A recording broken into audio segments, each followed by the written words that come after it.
EP. Jayarajan. ഇതാണ് എൻ്റെ ജീവിതം.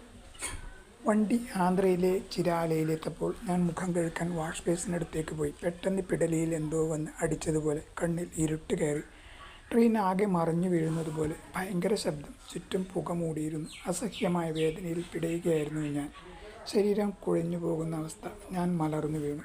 ഇന്ദിരയും ശ്രീമതി ടീച്ചറും ഓടിയെത്തി എടുത്തു മടിയിൽ കിടത്തി. അപ്പോഴേക്കും കടകംപള്ളി സുരേന്ദ്രനും വിജയകുമാറും പിരപ്പൻകോട് മുരളിയും ഓടിയെത്തി. ആരോ ചെയിൻ വലിച്ച് ട്രെയിൻ നിർത്തിച്ചു. ബെർത്തിൽ എടുത്തു കിടത്തിയപ്പോൾ തലയിൽ നിന്നും ചോര ചീറ്റുന്നു. എന്ത് പറ്റിയെന്ന് ആർക്കും മനസ്സിലാകുന്നില്ല. എനിക്ക് ബോധം നഷ്ടപ്പെട്ടു. ഇ.പി. ജയരാജൻ്റെ ജീവിതാനുഭവങ്ങളാണ് വായിക്കുന്നത്.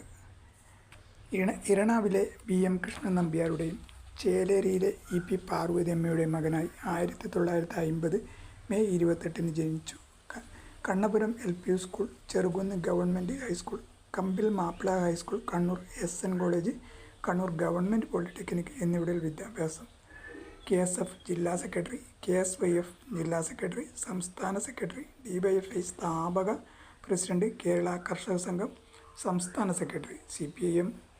കണ്ണൂർ ജില്ലാ സെക്രട്ടറി, തൃശ്ശൂർ ജില്ലാ സെക്രട്ടറി എന്നീ നിലകളിൽ പ്രവർത്തിച്ചു. 1991 അഴീക്കോട് നിന്നും 2011 2016 മട്ടന്നൂരിൽ നിന്ന് നിയമസഭയിലേക്ക് തിരഞ്ഞെടുക്കപ്പെട്ടു. ഒന്നാം പിണറായി സർക്കാരിൽ വ്യവസായ കായിക വകുപ്പ് മന്ത്രിയായിരുന്നു. ഇപ്പോൾ സി.പി.ഐ.എം. കേന്ദ്ര കമ്മിറ്റിയിലും സംസ്ഥാന സെക്രട്ടേറിയറ്റിലും അംഗം. ഭാര്യ പി.കെ. ഇന്ദിര, ജില്ലാ സഹകരണ ബാങ്ക് മുൻ മാനേജർ. മക്കൾ ജെയ്സൺ, ജിജിന്ത് രാജ്.